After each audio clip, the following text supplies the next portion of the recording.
baby. We in here, yeah, we in here, 'cause we been. Y'all better get comfortable with saying black. We in here, yeah, we in here, 'cause Black versus the Board of Education. Cause we came here, rid of us now. We in here, yeah, we in here. Cause we came here, rid of us now. And you know that we don't ever go, so you do what you want. That's why we are indeed a whole mood. That's it. Well, hello, and welcome to another Monday of Black versus the Board of Education. My name is Miss Laureen, and I welcome you into this space. It is March 10th, and it's time for training day. Black students deserve educators who see them, hear them, and respect their lived experiences, not teachers who reduce Black history to offensive, misguided lessons that do more harm than good. After yet another classroom debacle involving a Black History Month assignment centered on inbucks, it's clear that some educators still don't know how to effectively engage Black students. In this episode, we're calling it what it is: a failure in training, a failure in understanding, and a failure in care. But we're not just going to critique, we're actually here to provide some practical, real-world strategies to build better relationships with Black students, foster trust, and create classroom spaces where they feel valued, not just targeted. So what should cultural competency actually look like in practice? How do educators move beyond surface level awareness and truly connect with their Black students? That's exactly what we're going to talk about. So welcome to Training Day. And of course, before we get any conversation started, we have to let you know who's in the building. So I'm going to start with this young lady right here to my left and go ahead and kick us off. Hi, it's Jazz, back on another podcast on another Monday, talking about another issue. Well, you know, there's an abundance of issues all the time. Mm-hmm. And while we give this gentleman time to catch his breath, we'll go to this gentleman who was here with us last week. So go ahead and introduce yourself, sir. Hey everyone, it's me, Bryce, again from BBSN. Okay, well, put your mouth close to the microphone because we want to make sure they can hear you. Sir. Yeah, it's me. It's Fox. You know, you having a little medical issues going on with the tonsils. That's how you gonna start it off. Hey, I let the people know. Yeah, That's man. real. Even though the tonsils is messing up, there's no excuse of why you not show up for your folks. So I'm here. Well, we welcome you into this space. Welcome back. Thank and you. Also leaving us, actually concluding our introductions, is this young lady right here. Go ahead and introduce yourself, ma'am. My name is Melissa, and I'm a freshman at UC Berkeley. Well, I'm so glad you guys are here because after last week's episode, we've gotten a lot of attention.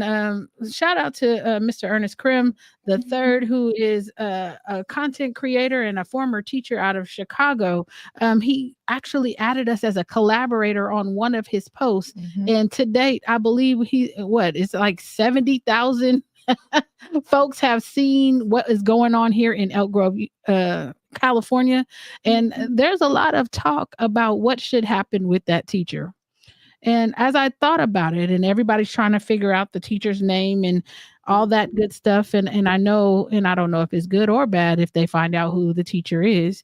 But I was thinking, you know, it's easy to critique folks, but what if we actually offered them some help? And, you know, 9 times out of 10, we don't get asked a lot what we think or how they can do better at what it is that they're doing. But we're just going to insert ourselves into the conversation as usual. Right. And we're going to make sure that they understand that, one, there is a benefit in adding folks from the targeted group that you're actually looking at. They can provide you some insight. And so we're just going to, again, add ourselves into the conversation. So I'm gonna just kick it off with Melissa. I'm gonna go to you first. What does it truly mean for an educator to be culturally competent when working with Black students? Well, first of all, and this is one of the reasons why I want to be a teacher, I think you have to have the heart to learn about students and about the specific group of students that you're going to be teaching. And if that is a predominantly Black group of students, you have to want to be able to learn about them. You cannot teach someone who has a bias already to be kind to people. If they have already made up in their mind and have grown up not liking Black people, even if it is covert and they don't even recognize that it's a bias within them, you cannot teach that. So I think that it takes a very specific type of person to even be able to be a culturally competent teacher. Bryce, would you agree? What does cultural competence mean, and how can it help when working with Black students? I would agree. And when it comes to what you're asking, I would say, let's say a student got in trouble, Mhm. or there were some Black kids that got in trouble, and there's some white kids that got in trouble. Mhm. I would For the say- same thing, right? Yeah, for the same thing. Uh-huh. And for the Black kids, it would kind of be more as if they're belittling them. And they're putting it like they can't understand what they got in trouble for, or they can't understand what they're doing that got them in trouble. While if it was with the white kids, normally they would get let off, or they would not get as much of a punishment as the Black kids would in the school systems. And I feel like if you don't want to be seen as a person who doesn't treat everyone equally, you should give the equal treatment for if there's a situation going on, instead of belittling someone because they're a different color or they have different color of their skin. Okay. Jazz? I actually had to look up what cultural competence actually meant, because you have many ideas of what a phrase means. But I looked up, and I'm a visual learner, so I looked up, and up came this picture, and it's just a cycle of attitudes, knowledge, skills, and awareness. And that's the cycle to developing cultural competence. So I just feel as though teachers just, one, they have to care, because if you don't care, you won't be aware. And you got to change your attitude. You can't just, okay, yeah, I know, and then just have the same attitude, because that's not change. And if you're uninformed or you don't know, get informed. And I feel like the knowledge that was definitely needed. And when you have more knowledge, you can gain more skills to deal with the different types of behavior that you may be experiencing in your classroom, instead of telling the Black kid, go stand outside and miss the lesson. You know what I'm saying? I don't know. Figure something else out. It's only one part that I don't agree with. I disagree that somebody that comes from racism or comes from such bigotry cannot gain cultural competence. For that person to meet, only thing that it takes is for them to be aware of what their bias is and aware of what they come from. Case in point, 2 weeks ago, maybe 3, I'm off on the time. I was at Sac State and we was teaching, and a white girl said, I come from racism from my grandparents and my parents. They're both racist, heavily racist. I come from rednecks. So that was her admitting, this is where I come from. These are my biases. But she also said, I don't got nothing wrong with you guys. I like your food. Right? So but it was by her opening up, it also showed a level of, we can teach you something. Because she clearly didn't have a problem with us, but her upbringing allowed her to see things and look at things in a way that's hateful towards me and harmful to ours. So people like that, they do be in the work field, but those are the ones that come to these cultural competences and they learn something. And not just white folks can learn something for cultural competency, Black folks can too. You know what I mean? You come in these classes, and excuse me, I got the hiccups. You come in these classes, and this is where Black people learn when they say stuff like, hey, everybody up in here, take your hat off. Cultural competency teaches you that guy right there is a Muslim, and that's not a hat. Yeah. It's actually a part of his religious garment. That's what teaches you about the people praying over there in the corner. That's what teaches you about other people's fasting, not to be opening up big food bowls in front of them and hey, they fasting right now. It's a level of something that goes on. That's what teaches you about when you have a student in the room and he's telling you, I can't snitch. And then you look and you say, well, dang, his daddy's a gang member, his brother's a gang member, he lives in the hood. This ain't something of him trying to be bad. It's a code that was embedded in him. And sometimes it takes your cultural competency to understand where he came from, to understand what we can really talk about and where the growth actually is. And like you said, why this kid might not even understand why he got in trouble. Right. You know, but And so I just want to make sure we're operating under the same definition. So cultural competence is the ability to understand, respect, and interact with people from different cultures. So when I hear that question, what does it truly mean for an educator to be culturally competent? That means that you have the skills to interact with different kids the same exact way. That means I'm not isolating you based on whatever I think is weird behavior, and I'm not hyper focused on you, that I have the ability to look at everybody and understand that one, and I agree with Ms. Tawana, that they need to be aware of their biases first. And sometimes this is the beginning of the problem, right? So if I'm culturally competent, my biases don't outweigh my ability to see people as human beings worthy of care, compassion, and concern. Period. That's what it is. And so a lot of times, even when you're looking at these discipline numbers, you see that there is grace given to kids who are from the same background as said teacher or non-Black. And there is a more of a desire to get compliance from Black children. And I'm not understanding why so punitive all the time. It's a punitive response all the time. And it's not my opinion. This is what statistics are saying. Matter of fact, we were just profiled in the Commission on Hate, their report on the news. And it says that Black boys are 3 times as likely to be suspended as their white counterparts. But it says in the line right under it, it says that Black girls are 6 times more likely to be suspended. And so we used to just look at this as a isolated thing where this was just happening to Black boys. But now we see an uptick in the same things happening at a greater scale now with Black girls. So I'm just like, I'm a reports person. I have to look at it because it has to inform our work moving forward. So unpacking bias. How can teachers recognize and address their own biases before showing up in their lessons or interact in discipline or in interactions with Black students? Bryce. Can you repeat the question? Yeah, I was going to say question one more time. Yeah. How can teachers recognize and address their own biases before showing up in their lessons, discipline, or interactions with Black students? I'd say before to recognize it, you'd have to before just saying something, you'd have to stop and think about it. Hey, is this going to be doing good for me in the future?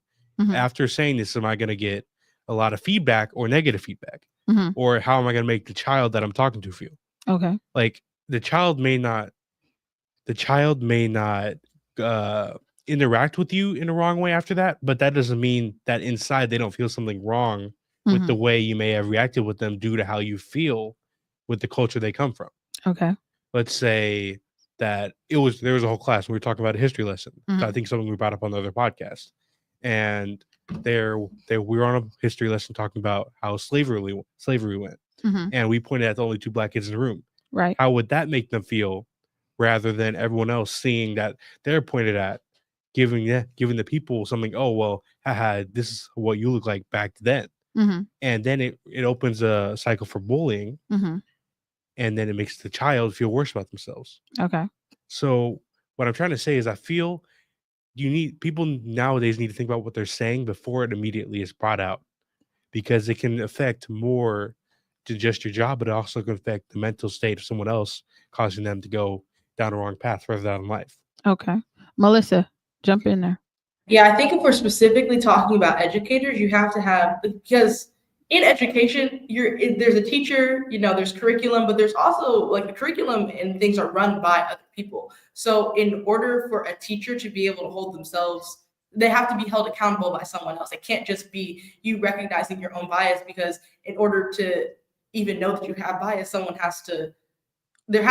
a moment of awakening to realize that you do have a bias. So there has to be another additional person to hold you accountable and bring that to the forefront, because you don't know, it's different than how the world works, because it's how you've grown up. Like wherever your bias was implemented is how you've walked through life for however long. So in order for that bias to actually be acknowledged, you have to be held accountable. So I think if we're specifically just talking about educators, some administrative position has to hold them accountable. But in order for that to happen, everyone else around them has to also be on the same page that all students need to be treated equitably. Facts. I was going to say exactly what Melissa was saying. Okay. to a T, just in different words. Okay. But it boils down to exactly what she said, in the form of somebody else has to tell this person, because some of these educators, they studied education and they wholeheartedly believe they right, and this is the way they've been raised, and they do not see their biasness. And some of the reasons why is because their counterparts, their husband, their girlfriend, their friend, their sister, and their mama, they all think the same way. They participate in a circle support such behavior. But me as an administrator, as your employer, I'm supposed to be able to look at this report that you wrote and said, hey, not only did you misspell this word wrong, but how come Miley didn't get suspended at all, but little Jamila, she's up for expulsion. You keep talking about Jamila. Like Jamila makes Justice her for presence Jamila. known. You know, it's a safe way to go. Charity. But, we can go. But anyhow, my point is, one, the employer needs to be able to say that, and the person that he gives it to, once I'm pointing this bias out to you, now I have to monitor that I pointed this out to you, because you're going to have another child that deals with another situation. But when these situations come up, there doesn't need to be us looking in the news and saying, man, it's the 8th time this happened. 3rd time you out, man. Why you keep doing this? Right. That's why did this keep happening? But I agree wholeheartedly with you, Melissa, because they always say this to us. It's the burden of the community. The community has to let this be known. Well, in the teaching community, that's a community and a culture within its own. Yeah. Change your culture to be in a culture of accountability. Of when something happens, they call it whistleblowing. Why is it called that? It's telling the truth. Something happened, and now you're saying if I say something, I'm blowing the whistle, it gets you. So really what you're saying is allow you to harm as many kids as you possibly can, or not. I can't blow the whistle on that because you my coworker. You're but you're not my community brother or sister if this is what you're doing. It's arbitrary to us helping these kids. Right. Whether that kid be black, Mexican, Asian, white, whatever. But according to today's records that we're reading, these kids just so happen to be black. Jeff? I don't know. Everybody done said everything there is to I'll find something to say. Let me see. I'm normally good at How that. can teachers recognize and address their own biases? Or can they? Because I'm hearing they can't. Somebody has to point it out to them. I feel as though you just put yourself, kind of what Bryce was saying earlier, is put yourself in the child's shoes. If you was having this read to you, and just even if the race you're teaching about isn't your race, just simply say, instead of black, say white. And if you feel uncomfortable with the sentence that came after that or whatever, then you know that black people are going to feel the same. It's literally the same. I kind of like that. And we all have the same emotions. I don't ever buy into that angry black woman stereotype. That's why But I am angry. Oh yeah, I'm angry, but I'm not, And I'm okay to be angry. Now ask me why I'm angry. That part. Right? But I feel why are you angry? I feel like the stereotypical, because people be playing. People like to play dumb. Real. People like to act like they don't see what's going on. And the bottom line is they wouldn't trade places with black people. Exactly. So you know something is going on. Exactly. So I want people to stop pulling and pissing on my leg and telling me it's raining. Right? Because at the end of the day, I had to do work on myself. You think it's easy for a black child to go into a classroom and then be the only black child, and they're the only ones that have the burden of getting through a toxic environment with people who don't believe they should be there in the first place? And I'm specifically talking about honors classes. Real. Right? Yep. When I walked into the honors class, they were looking at me like I didn't belong there. They didn't ask me how I got there in the first place. They didn't make me feel wanted a part of that class environment. I wanted to escape, but I belonged there because I was smart enough to be there. But if we don't have enough people understanding that, sometimes certain environments are reserved for only certain kids, right? Sometimes those teachers, because they haven't seen enough of you come into that classroom, believe that none of you are smart enough to be here, and they respond to you in kind because they're like, well, you're wasting my time. You're not able to learn. You shouldn't be here. And so when we're talking about how they address their biases, the same way we're supposed to address ours. We just had more practice because we've always been forced into different environments with other people, and we've had to learn how to get along with people. Can I say something to that? Absolutely. Because when you say this and we talk about educators, I don't think of Ruby Walker all the time when it comes Ruby to Bridges. She did walk though. She did walk, but I call her. Her name is Ruby Bridges. My nickname for her is Ruby Walker. Okay. Because in my brain, you walked. However, I look at this situation and I look at what you're asking for today about cultural competence. Mm-hmm. I looked at what I seen happen behind the scenes of Ruby Walker Ruby Bridges. Ruby Bridges. We're gonna name her right on here. That's my personal nickname. That's on Fox, but her name is Ruby Bridges. That's what that little girl name was. But I also look at what it took for her to walk on the school grounds. When you talk about cultural competence, can we stop sanitizing? The white folks in that crowd, grown women, was showing hang signs, coffins, was telling her that she don't belong. They was telling their kids to tell her that she don't belong. They took their kids out of the classroom. Exactly. And this is the point I was bringing to. When Ruby Bridges was actually in that school, they didn't send her to that school. They sent her to a private classroom. They never integrated. No. She had her own teacher in her own classroom. They never actually integrated. But she only had her own teacher because the other parents pulled their kids because they didn't want them going to school with a black girl. Now, moving forward, when you're talking about cultural competence, these are the same schools we sending our kids into right now with the same people still alive. They still alive today. The same ones that was holding that signs is now her teacher looking at her like, it's okay. Well, they may not be because she's in her 60s right now, but they may still be alive. They grandkids. But this is the lineage of where you come from. Yeah. This is the person that was in your household. You as a privileged child was given the right to have that feeling. And she was a sacrifice. Let's be very, very clear. She was a sacrifice from the NAACP who needed a kid to go in there and integrate schools. And you didn't integrate it. No. And she had to be walked in by the what are they called? The National Guard, right? Oh. But then when I say cultural competence, why aren't we telling the real story? They spit on that child. Why aren't we telling the real story? Why have we put it on the school books? Have a Ruby Bridges walk to school day. So when I think of cultural competence, that's ridiculous. Do you realize that this is and they be having the black kids run in the front of the line, leading the march? Like, what the hell are we doing? They didn't get to school and get welcomed in the Ruby Bridges. Them babies. Yeah, Richard Bridges. Truth. But in cultural competence, and she wouldn't even eat because they were talking about poisoning her food. Like, come on, man. Like, this is what I want you to acknowledge. When you acknowledge that, but then we'd have to go into the history books. Most of that stuff. Cultural competence for me as a man, right? Yeah, I'm black man. And Melissa, jump in whenever you're ready. I see you about to jump in. It's like double dutch. Melissa's trying to get up in here. Come on in. No, I was gonna say exactly what you just brought up, that she's still alive. Like, cultural competence is also talking about she's still alive too. She's only 70 years old this year. Like, that's the age of my grandmother, my mom's mom. Like, cultural competence is also talking about how not so far removed this history is and how they're trying to make it seem. Like, this just happened. Really? Right. And they do it in black and white pictures. And I know that we've talked about this before. They do it in black and white pictures, or they republish pictures from that time to make sure what it is. Right. And it's not that old.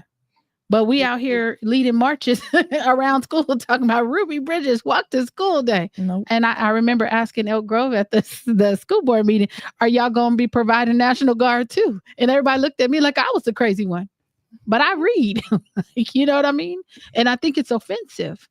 It's offensive to sanitize this to the point, just like the legacy of Martin Luther King, to sanitize it to the point where it's put out that this was an enjoyable experience walking to school. It was not. It was not. And that's part of cultural competency, knowing that we know the truth and stop playing with our children in this fashion, right? But I'm going to move on from that point because I want to make sure we still go down this list of questions. What are some effective ways educators can earn the trust of Black students and their families? I'm going to go to the student first. Melissa, then I'm going to come to you next. What are some effective ways educators can earn the trust of Black students and their families? I'd say instead of going to the student that they want to have the trust relationship with, go to the parents first. Because but why are they not on the school campus with your parents? Let's say it's a parent and student meeting. Like parent teacher meeting. Teacher meeting. Let's say it's that. First, have a conversation with the parent, and then have a conversation with the parent and the student. So the student doesn't feel that the teacher's going straight to the parent, like most students do nowadays. In terms of what? Let's say they they got in trouble. Yeah, let's say they got in trouble. Well, who are they supposed to talk to? You? No, I'm curious. Let me put it this way. I feel that some teachers may, when they're, let's say a student does get in trouble, the teacher may make it seem like when it's a Black kid that something happened it was a bigger situation. Okay. When they just go to the parents. But when the student's there and the student tries to speak up, the teacher will, like, let's say, make a face or try to say, oh, that's not what happened. It happened way worse. Dismissive. Yeah, they may act dismissive about it. So what I'm saying is when a situation or something comes up and has to do with Black student, instead of the teacher having the student talk also with the parent, it may be like, oh, I sent an email, and then the student goes home to the parents, and they're like, it's way different than what happened in the classroom. So I think that what you're explaining is that you want the student to have the opportunity to explain to the parent first. Yes. Before. Okay. So that's based on how you said it. It's like, okay, something happened and I'm going to go directly to the parent. My understanding is that's what they do.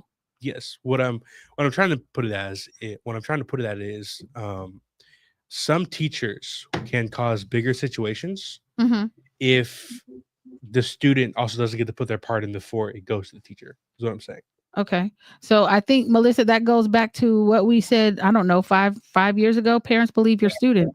Yeah. Because there used to be a time when we would send our kids to school, the teachers would say something happened and parents would automatically believe the teacher's account of what happened. And so what you're saying is you want to be able to tell your parent first what happened before the teacher gets to them. And that's not the system you in, baby. Not at all. That's not the system you in. You're going to have an understanding with your parents first, because I think that this is, again, there is not called school to prison pipeline for no reason. Nope. Right. I think that this is a punitive system that requires compliance. And anytime, and I know black children are right fighters. Y'all want to over explain yourselves. You guys want to write statements and you want to do all this stuff. I don't advocate for our kids writing statements. You come get an adult and you let them advocate for you. And I think that because this system closely models after the criminal justice system, there has to be things that we do differently. There just has to be.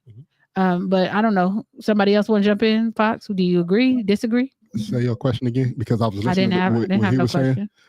One of the things that I heard that you were saying, as far as parents believing their kids, like you said, y'all said that 5 years ago. Even today, when we was going through, we went to a couple of meetings today, and I've been noticing a trend of when we go to these IEP meetings and there's cameras around, and we ask for the video footage, and we get told things like, "Oh, the camera it's not for the school, it's for the parking lot." What? Yeah. But you just cited the camera is what you looked at. Oh no, but we lost that part of it. They're pointed towards the street. Yeah. Or they'll show the footage. And today, as I was looking at some footage, I seen a child engaging in something she should not have been engaging in. Yeah, she engaged in the fight. But with some of the accusations that was made about the fight, the other person did it. I seen it clear as day on the tape from different angles. Whooped all over that staff. but that allows for I believe what you were saying. Believe your child. Come to the school ready to advocate for your child. Don't just believe what a teacher said. If this teacher has had what we asking for today, some level of cultural competency. Can't no teacher tell me something about my nephew. They can't tell me nothing about you, Bryce. This is one of my brightest BBSN boys, and I got a lot of them. But you can't just tell me, hey, your BBSN boy Bryce came to my door the other day. He played doorbell ditch, kicked my door, and ran off. I'm not going to believe you. I want to see the footage. And if he tells me he didn't do that, I'm going to believe him. I'm going to give him the benefit of the doubt. Does that make him perfect? Does that mean he doesn't struggle? Does that mean that he doesn't have triggers and I haven't caught him doing other things? No, I don't believe none of that.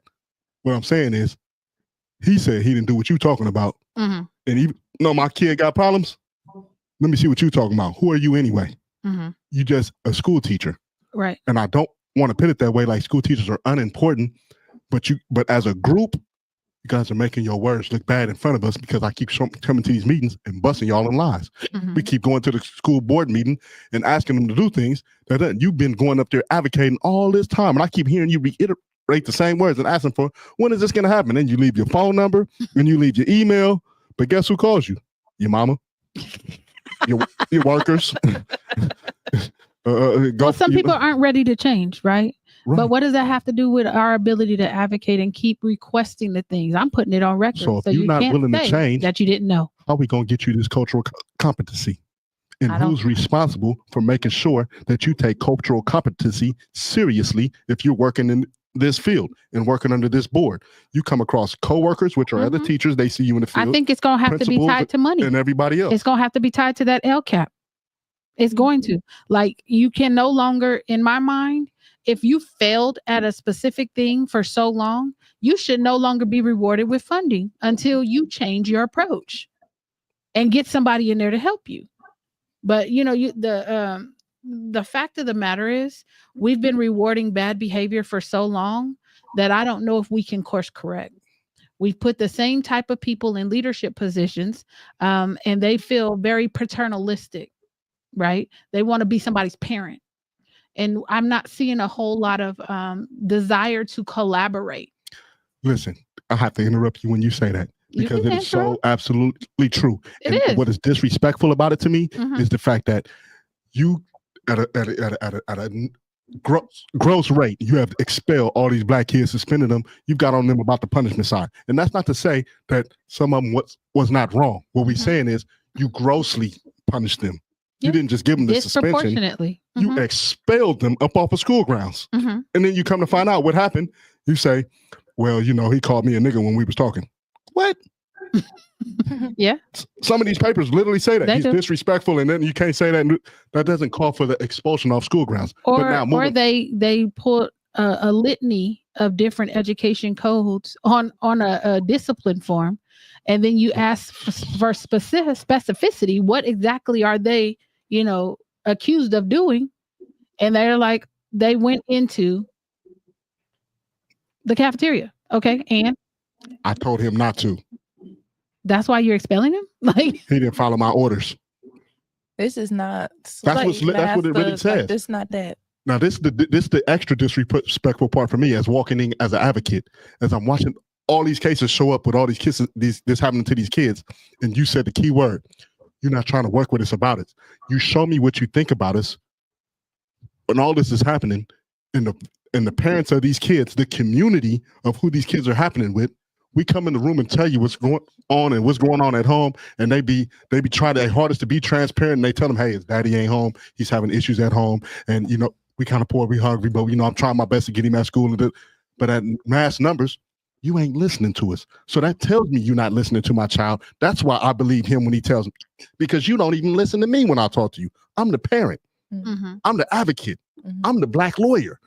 I'm the person that's coming in here to, you know what I mean? These people, that's what our people hold. We hold very intelligent titles when we come in the room. So much so that I've seen other black educators come in the room and say, I work for this district. That's how you going to treat my child?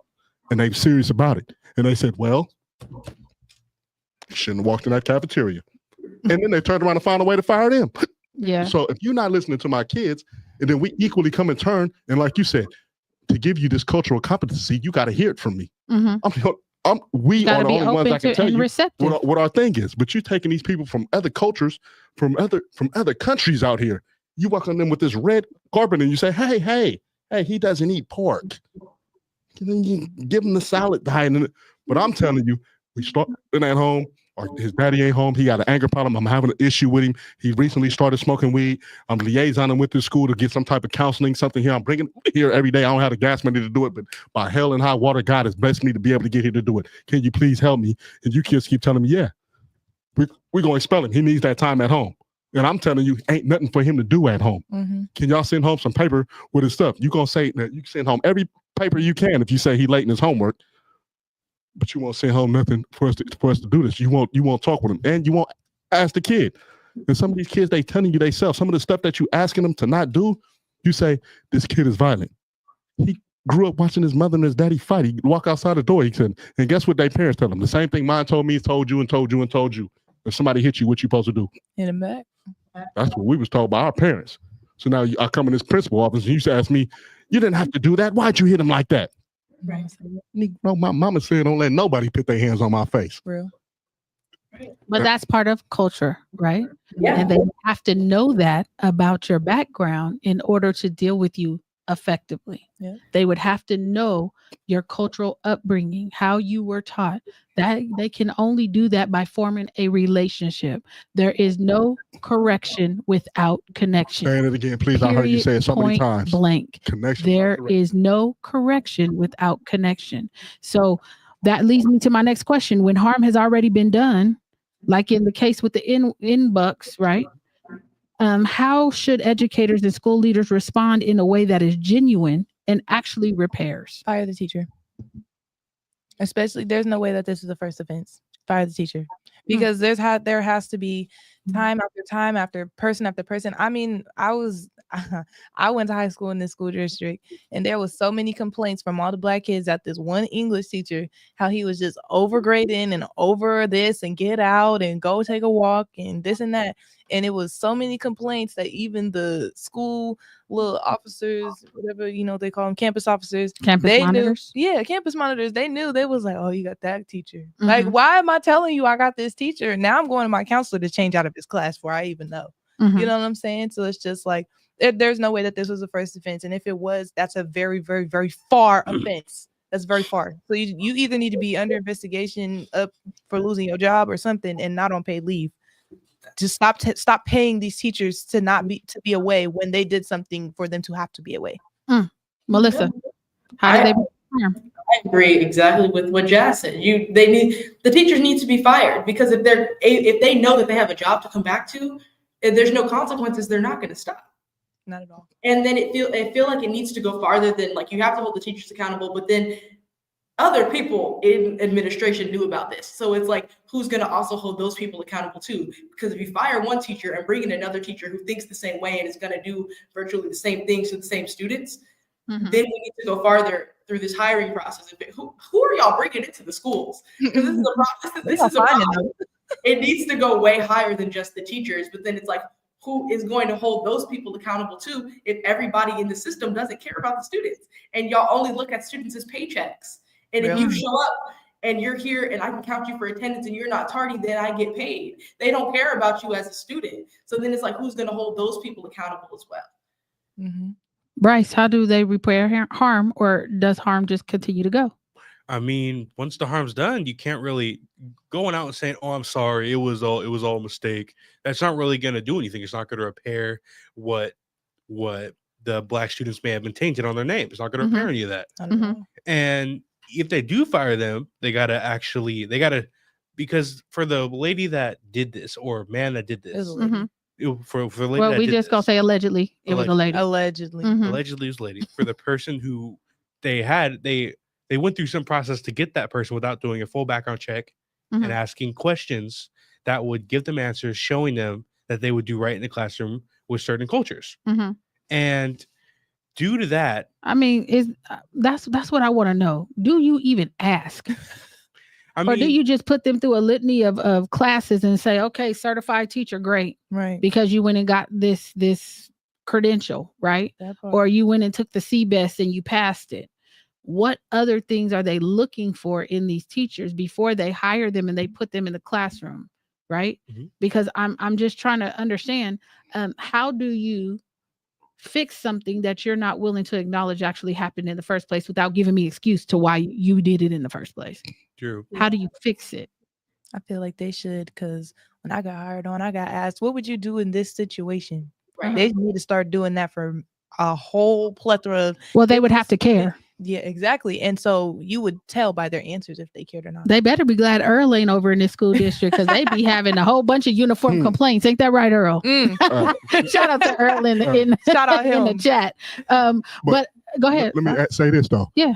In order to fix it, you guys like to mirror your system so closely to the justice system, the CDCR and jail systems across America. More of what I'm talking about. You mirror your system after them, and you like to have these off-duty officers from other Elk Grove PD and other police come on your campus. So they're not off duty; they on duty. They on duty, but you like to bring them onto your campus where they shouldn't be on duty. No police officer need to be on duty around preschoolers, first graders, junior high kid, unless this kid kills somebody, selling drugs. You coming on campus for kids who swing at each other once or twice, throw a backpack and throw some water. Now they got to go to jail. But anyway, since you mirror your system so far, well, we as the public would like you to do exactly what they do too.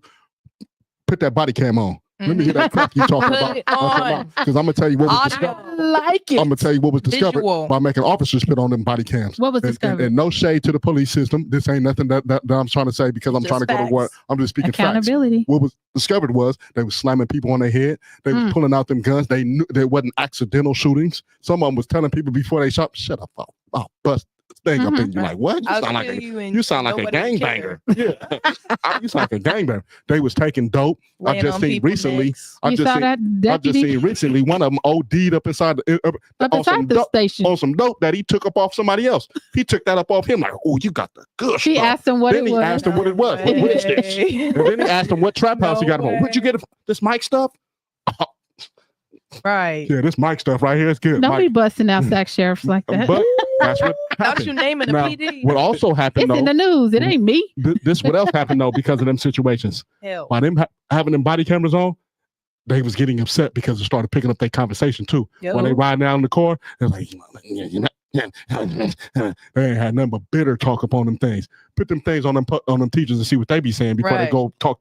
Well, Put it in the class. I actually like that idea. Put it in the Too class. Because I bet you gonna when pick our up. kids, I gotta go holler at this little nigga right here, man.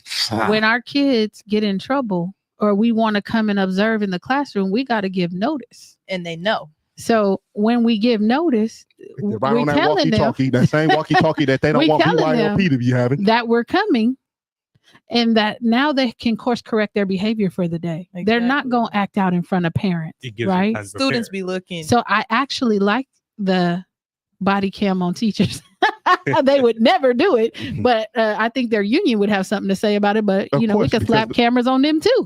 Because you don't want to put cultural competence in play. I keep watching the rules that you guys are putting in play. Yeah. And the rules that you guys keep putting in play, Well, who's you try- guys? the union. Oh, okay. The union or these school teachers keep putting in rules that allow them to protect each other's BS and not out their BS. So hold them accountable. They won't. They put rules in place so that they don't even have to hold each other accountable. They literally say this, when we come to these meetings, and you start asking too many questions, and you hit them too hard across the head. We're gonna postpone this meeting. We got to call our union rep.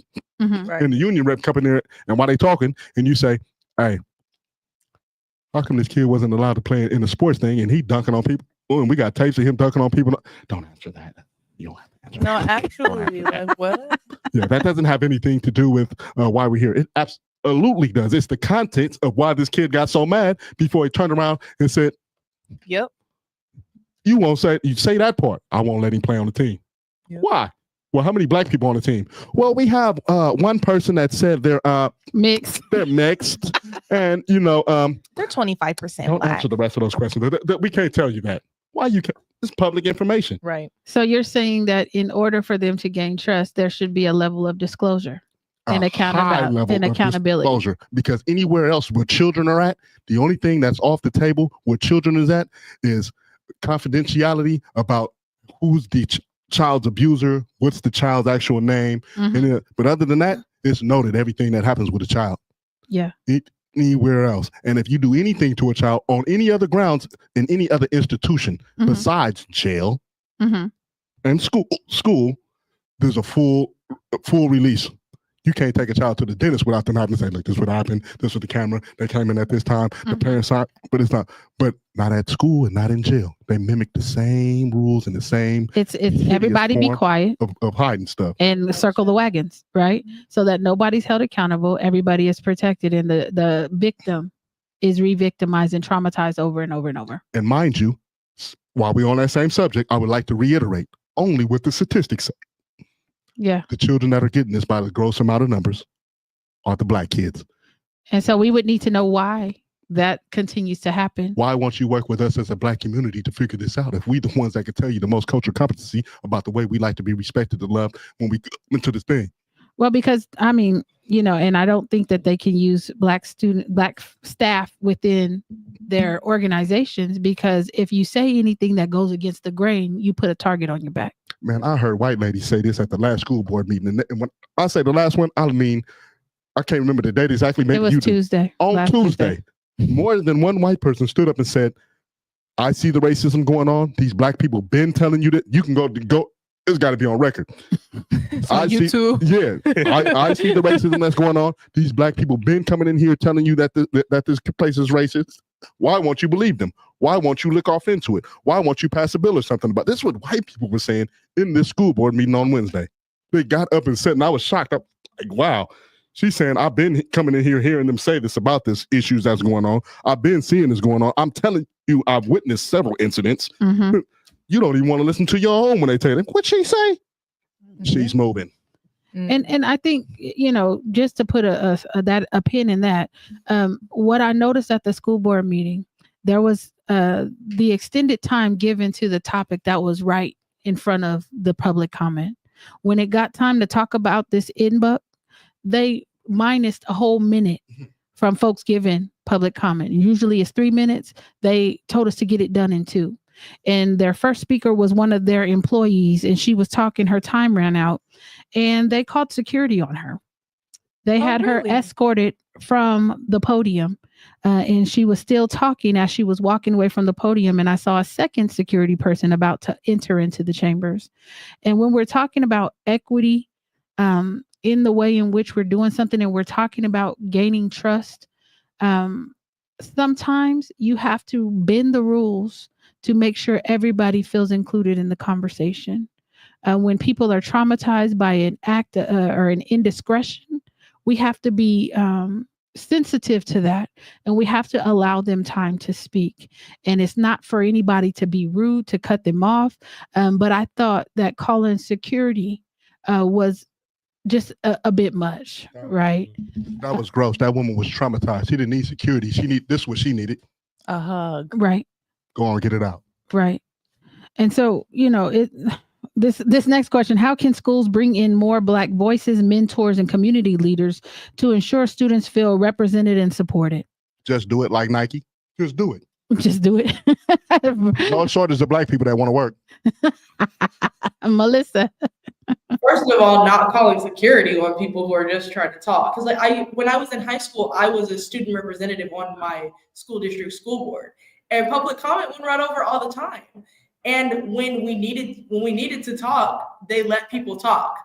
And so I think that's insane. But I think to have Black leaders in spaces, we need to feel like we're wanted there, and that you're not going to completely shut us down, that we're going to be treated as actual members of the community and not just a Black person who you have invited into this community. Like, we need to actually be a part of that community. It needs to be a place that we feel safe, that we can actually contribute to effectively, and that we're not gonna be just discarded to the side, or we're here as the token Black person because you need one Black person, you need diversity, so you're choosing me. And that was always, when I was asked to do leadership positions, always had to make sure, like, am I here because my voice is actually wanted, because I have something valuable to add, or do you just need a Black person and I know how to speak to the problem that you're asking about, and you need me to come to some conference? Like, am I here as a token Black person, or am I here because you actually value my voice, my perspective, and my opinion? I love it. Bryce. I'd say you know how some schools every other year they will put out a survey to give it to all the students. Mm-hmm. I feel like instead of doing a survey, they should pull out students and have a one-on-one interview with them, see what they've experienced with their teachers, see how they feel at that school, and I let them talk and see how, let them speak about how they feel at the school. They feel safe, how they feel. So we're talking about the kids. Yes. Okay. I feel like the students know more because they're there all day, and the teachers will only say what needs to be put out and not what's actually going on in the classroom that may be serious, because of course they might want to silence that and not get their jobs at risk. Mm-hmm. So how can they bring in more Black voices, mentors, and community leaders? I feel like with the students speaking out, it lets higher power people see what's going on so that they can bring in those voices. Okay. So if other students and other school districts did this, it would make it easier, and it would see what the issue in schools is, so that administrators then feel the need to bring people in. So you don't think they know what the issues are? Some school districts do, and others may just be in denial about it because they don't really see it as a high issue, but they never spoke to the students about it. Jazz? This kind of brings me back to what he was saying. Kind of brings me back to that advocacy that we did together at that one school with that little girl, and how nobody thought to have campus security escort her to class, even though she is being bullied by grown boys who are way bigger and older than her. So I feel as though like maybe what's a grown boy, just in case somebody has a question. So like an 8th grader, and then like 115-pound. That's a grown boy. Grader. I feel like that's them is big boys. Girl, 115 pounds is a big boy. I'm saying versus 115-pound little girl. Okay. So I thought you was gonna say seniors versus a freshman. I mean that too. Or you talking about some 8th grader? Girl. I mean that's real, but that was just a situation where we was at. But I was just giving that as context. Like, yeah, seniors versus freshmen. Like, and you don't mean grown, you mean big. Yeah. Okay. Like more grown than who they're picking on. Big, not grown. Big. Because we don't want to give the impression that you're trying to adultify. Yeah, no, not at all. No. So you're saying the boys are bigger than this little girl. Right. Okay. So I'm just saying like just things like that. Like, and don't have it be somebody who the child sees and has gone to and wasn't listening to them. Have it be somebody who is completely unbiased in a safer space than a teacher who's already talked to you and didn't do anything, who's already lost the student's trust. You know, like maybe what Bryce was saying, but just maybe as somebody who can actually do that without the bias, because they don't know the kids, they don't know the teachers, and what they hear from the kids, they have to believe. Yeah. So yeah. You want to weigh in? How can schools bring in more Black voices, mentors, and community leaders to ensure students feel represented and supported?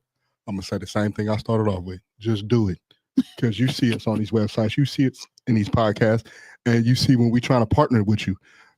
I've been in the meetings. I'm not one of the ones who is. I'm not somebody who speaks to certain contracts. However, I'm in the room when these contracts are happening, and what I see is you have all the money in the world for all these other programs, and what did this program look like? I'm not even gonna say, because I'm not gonna dish nobody else's program like that, but it's not effective. Yeah. But when we come in the room and we say, hey, you know, it's going to cost us gas money to get up here and whatever, whatnot, and we willing to accept the pennies when you give somebody else quarters and whole dollars and 75 cents, but we willing to accept the pennies just to be able to reach our babies. Yeah. Work with us. Right. Because guess what happens? We've yet to show up on campus and be shown as somebody who was ineffective. Right. We've yet to be complained about as somebody who does not do their job. You may not like the way I'm doing my job, but you can't say we're not effective with these babies. And how could we not be effective with these babies? These my babies. Right. These my people's babies. Right. These my people's babies. Right. This your sister. This your little brother. This your niece. And amongst our system, culturally, we also have another system. We taught to look out for our own. We told to look out for them. We taught to share, even in our most stingiest moments. I ain't got nothing but this bag of burritos. Man, I'm hungry. Give me something, man. Open your hand. Right. You be stingy sometimes. You only get that much. But you done gave the boy 2-3 of them Doritos. You know what I mean? Right. So when it comes to what can you do to allow us to come to these school campuses, that's a real question that the other side of the table really needs to answer, because we've done our part. We come to we let it be known we open to it. Right. What's the work hours? Geez, that's gonna cut off into my own kids' graduation, but I'll be there. Yeah. I'll be there. And guess what else we do? What else what makes organizations like ours so impactful? You can go through my text message. You can show my phone on the screen right now. I don't know how you get it up there, but what you're gonna see is text messages at 8 o'clock at night. 9 o'clock at night, you're gonna see phone calls that parents is allowed to call our organization at 11 o'clock at night, and it ain't about nothing suicidal. Right. It's about their kid acting up at home for something that happened earlier in the day in your classroom. And us talking them through it and saying, well, I understand how you feel.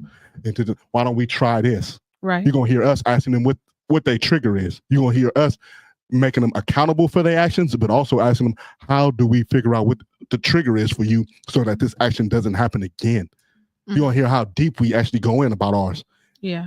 But what you don't give us credit for is how deep we go in with yours too. We don't just go in with ours, we go in with yours too. Don't get misconstrued by the name Black Youth Leadership Project. That's just who I am, and I'm proud to be a Black man, like you proud to be a Black woman, just like you proud to be a proud Black young lady, just like you proud to be a Black young boy, right? Coming into your manhood, because you're going to be 18 coming soon. I'm proud to be Black, and I want to help my Black community. However, what you can't accuse us of is not coming through talking to your community as well.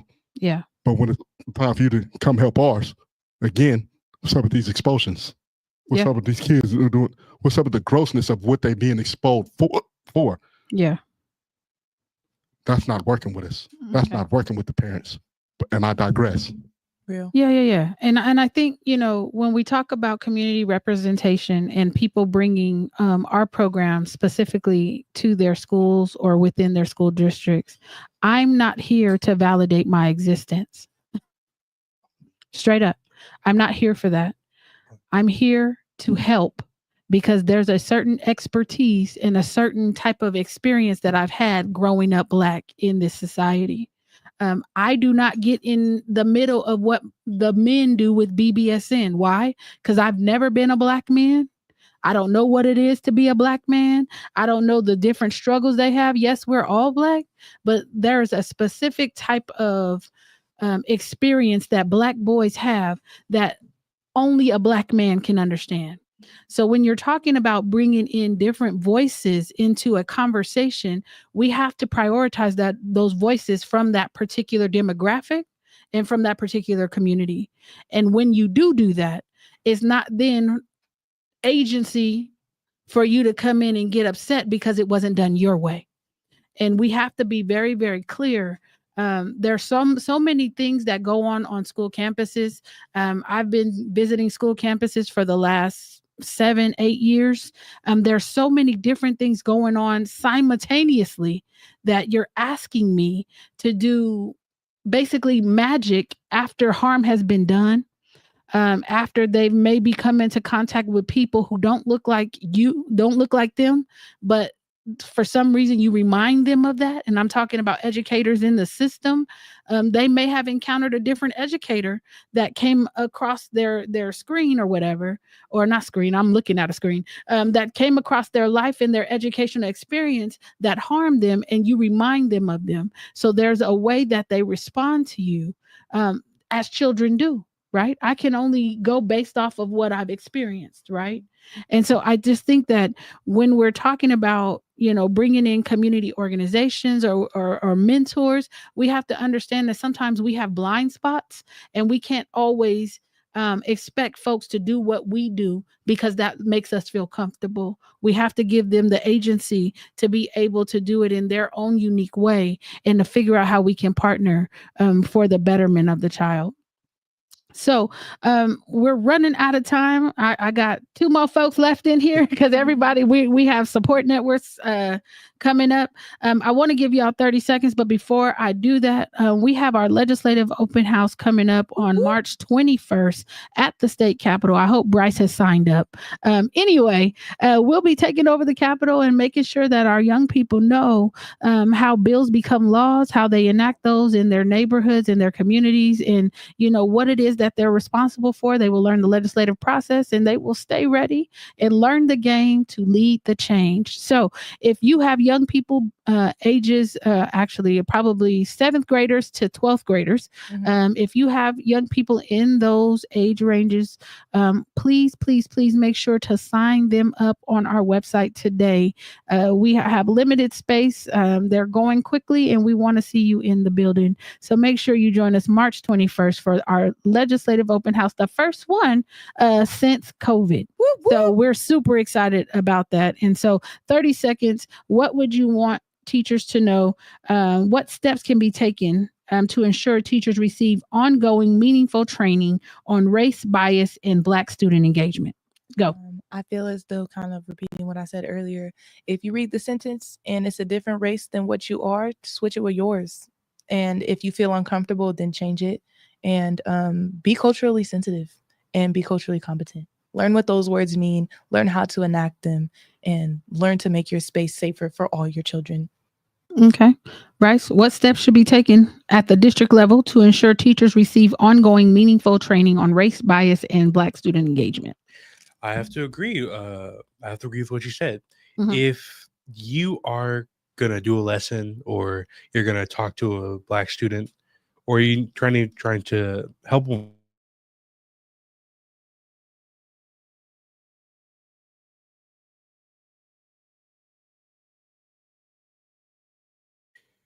don't don't change the way you talk to someone just because they are a different race. Okay.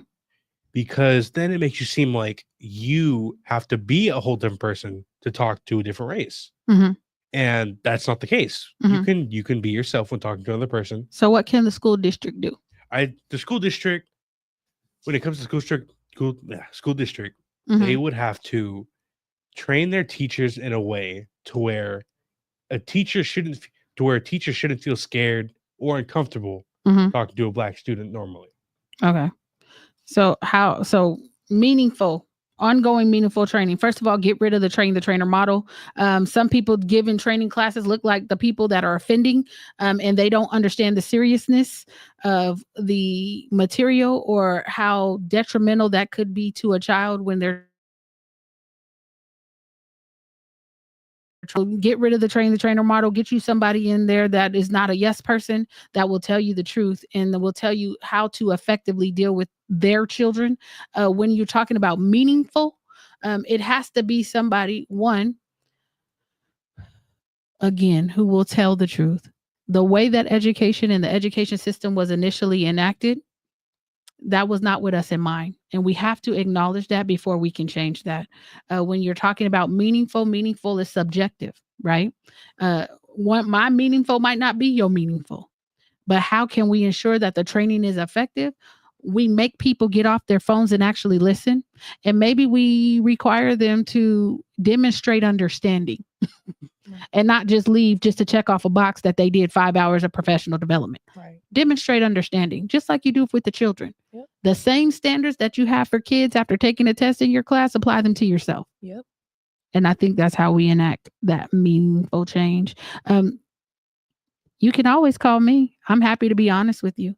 I think that too many times, Black folks that are hired in the district are those who they deem safe. Get you some, I don't know, rebels, and don't be afraid of them. Nope. There's a reason why we're here. There's a reason why I am called to do this. There's a reason why I left my job at the Capitol, because I have the capacity to tell you the truth, and I'm going to stand on my square. So with that, we're going to hit y'all with the peace sign. We out of here until next week. Join us next week right here on Black versus the Board of Education. Peace.